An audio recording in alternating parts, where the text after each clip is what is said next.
There is a kind of weariness that does not come from the body. It comes from the waiting. You have not been waiting for a week. You have been waiting for months, years, perhaps decades. You have prayed, fasted, cried, and done what you knew to do. And the answer still seems delayed. Life goes on, seasons change, you see doors opening for other people, testimonies happening, and "God did it" posts everywhere. And deep down, a question that hurts. What about me, Lord? How long will I be in this place without seeing the breakthrough I desperately need? This prolonged waiting affects deep layers. Gradually, you are not just waiting for an answer. You begin to feel like you are waiting for a sign that you haven't been forgotten. Every piece of good news in someone else's life is wonderful, but it also sparks a tiny sting of pain. Does heaven still remember my cause? You celebrate, say, "Praise God." But at night, when it's just you and God, the prayer comes out choked. "I know you can, but will you still do it for me?" It is not pure unbelief. It is faith wounded by time. The Bible does not hide people who waited a long time. Abraham waited for a son. Hannah waited for Samuel. David waited for a throne that seemed never to come. In Psalm 40, David says, "I waited patiently for the Lord. He turned to me and heard my cry." Between the cry and the miracle, there was an interval, and that is the interval where you are now. And it is precisely in that place that something powerful is born. The choice to praise even without having seen everything yet. Though the fig tree does not bud, yet I will rejoice in the Lord. Habakkuk 3 verses 17 to 18. This morning prayer is born from that point of decision, still waiting for breakthrough. Lord, I choose to praise you, not because the situation is easy, but because, even without seeing it, you recognize who God is. If you are watching on TV, there is a small QR code in the corner of the screen. When this prayer ends and you have a quiet moment, you can point your phone at it and find other prayers for days when the wait seems too long. And if you know you need this type of care frequently, you can subscribe and walk with us in prayer, morning after morning. For now, you don't need to produce a perfect praise. You just need to admit before God, "I haven't seen what I hope for yet, but I don't want to stop worshiping you while I wait." In the next segment, we will look directly at what this prolonged waiting has been doing to your heart and your faith, and begin to discover how it is possible, even with tears in your eyes, to say, "Lord, I continue to praise you here, in the midst of the not yet." Waiting a long time for a breakthrough affects not only your calendar, but your vision. Gradually, the waiting ceases to be just about a specific cause and begins to affect the way you see God. In the beginning, you prayed full of expectation. He will do it, he is preparing something. After so many not yets, your heart begins to whisper, "Is he still listening? Did I do something wrong? Was that promise even for me?" Faith remains alive, but full of hanging question marks. In silence, you begin to experience an almost forbidden feeling, that God answers others faster than he answers you. Every testimony becomes, at the same time, joy and a painful jab.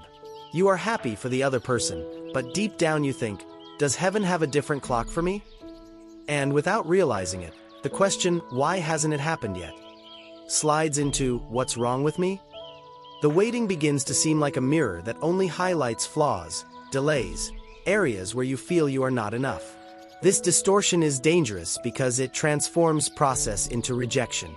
Instead of interpreting time as a path, you interpret it as proof that you have been set aside. Religious guilt adds weight. If I had more faith, if I prayed more, if I hadn't failed that time. And then the place of prayer, which should be a refuge, becomes an environment of internal accusation. You come before God feeling more like a defendant than a child, as if you needed to convince the Lord that you are still worth investing in. The Word, however, shows a God who sees waiting differently. Psalm 27 verse 14 says, "Wait for the Lord, be strong and take heart and wait for the Lord." Notice, he does not tell you to strengthen your heart alone. He promises to strengthen yours while you wait.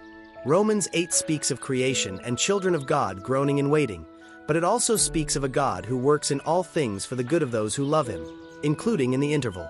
The time that seems empty in your eyes is not empty in his eyes. It is ground for invisible work. In the next segment, we will talk about something that seems almost impossible when you are tired. Choosing to praise in this interval between the request and the answer. Not as someone who pretends it doesn't hurt, but as someone who decides, I will not let the delay steal my worship. We will begin to understand how praise, in the midst of waiting, is not romanticizing the pain, but a powerful way of saying, even without seeing the breakthrough yet, I recognize who you are, Lord. Choosing to praise in the midst of waiting is not putting on a fake smile and pretending it doesn't hurt. It is not pretending that the delay does not wound, nor repeating, it's all good, when, inside, it is not. Biblically, praise in the midst of delay is something else. It is looking at God more for who He is than for what you are seeing now. It is saying, Lord, I haven't seen what I asked for yet, but I have already seen who you are, and that remains worthy of worship. The context doesn't change, but the position of the heart shifts. When Habakkuk declares, though the fig tree does not bud, yet I will rejoice in the Lord, he is not romanticizing the lack, he is choosing an anchor. He lists everything that shows no sign of breakthrough: fig tree, vine, olive tree, fields, flock. And even so, he decides, I have a God beyond the results. Paul and Silas in Acts 16 praise while imprisoned, with open wounds, with no human guarantee that they would be released that night. Their praise is not the prize of someone who has already seen the miracle. It is a declaration of trust in the dark. In your life, this does not mean ignoring reports, bills, deadlines, or diagnoses. It means that, before allowing your heart to be completely shaped by them, you choose to remember who God has been up to this point. Perhaps the prayer of praise today sounds like this: Lord, I haven't seen the door open yet, but I praise you because I know you have not changed. I praise you for what you have already done, for what you are doing in places I don't see, and for what you will still do, even if in a way different from what I imagine. It is taking the focus off the not yet for a few minutes and placing it on you are. Praise in waiting also protects the heart from two traps: bitterness and giving up. Without praise, delay becomes fertile ground for resentment. God does for others, but not for me, or spiritual indifference. Whatever, I won't even pray anymore. With praise, even while crying, you keep a door of relationship open.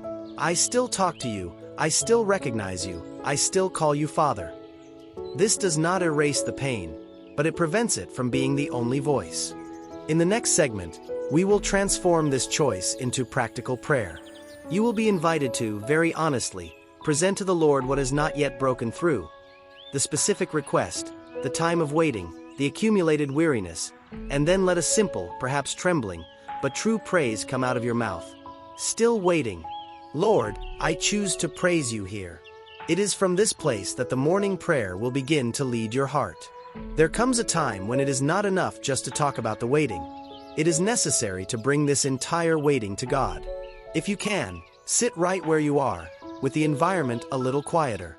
Close your eyes, inhale slowly, and as you exhale, say softly, Lord, I am still waiting for my breakthrough, but today I choose to talk to you about it. It doesn't have to be beautiful. It needs to be true. God is not impressed by well-constructed phrases. He is moved by honest hearts. Now, place before Him what is, for you, the breakthrough. Perhaps it is healing, a job opportunity, a financial answer, family restoration, a document, an old dream.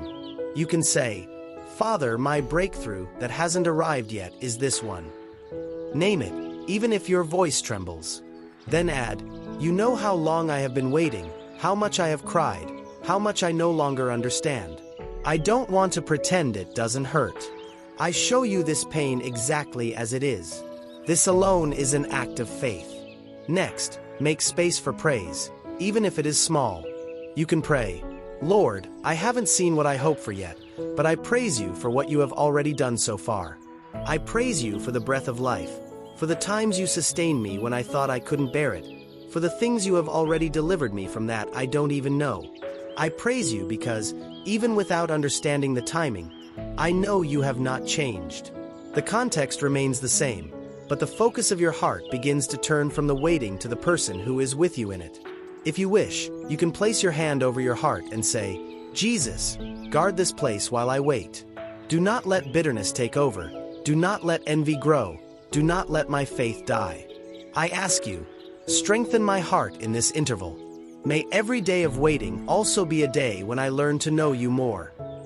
Psalm 27 verse 14 says He strengthens your heart while you wait. You are praying exactly within what He promised. Finally, make a simple but profound declaration, still waiting for breakthrough.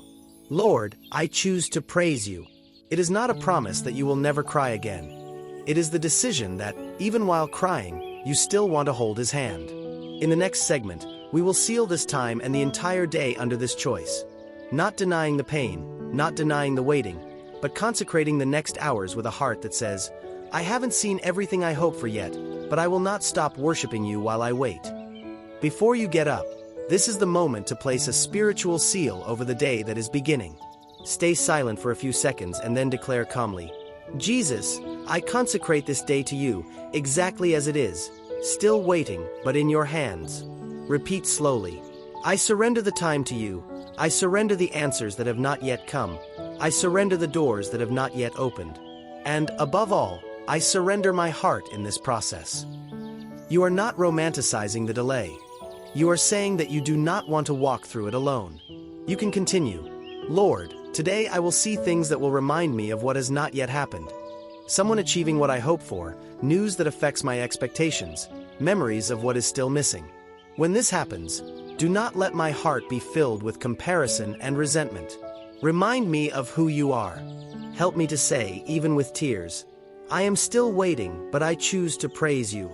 This prayer protects your soul from bitterness and silent surrender. If you are watching on TV, that small QR code in the corner of the screen is a discreet invitation. When this prayer ends and you have a quiet moment, you can point your phone at it and find other prayers for days of long waiting, when your heart needs to be reminded that it has not been forgotten by God. It's not about filling your life with content. It's about having a safe place to return to when the weight of the delay presses down again. And if you know you need this kind of care frequently, you can subscribe and walk with us in prayer, morning after morning, letting the Lord work on your faith and your praise in this in-between. To carry this truth with you, a simple phrase can accompany you throughout the day. Still waiting for breakthrough. Lord, I choose to praise you. When anxiety about the timing hits, when your mind asks, how much longer? You can whisper it, not as a cliche, but as a reminder that waiting is not an empty place. It is a place where God remains present, sustaining, aligning, and working on things you still do not see. At the end of the video, the invitation will be direct and gentle. If this prayer reached your heart, write in the comments, Lord, I choose to praise you as I wait, as an act of faith in the midst of the delay. If you need specific intercession, leave a word like waiting, family, health, provision, or calling, and we will present your life in prayer. And if this time built you up, like the video, subscribe to the channel Still Grace Prayers, and when the final screen appears, choose the next prayer to continue walking. Still waiting for some breakthroughs, but increasingly grounded in the God who remains worthy of praise before, during, and after the miracle.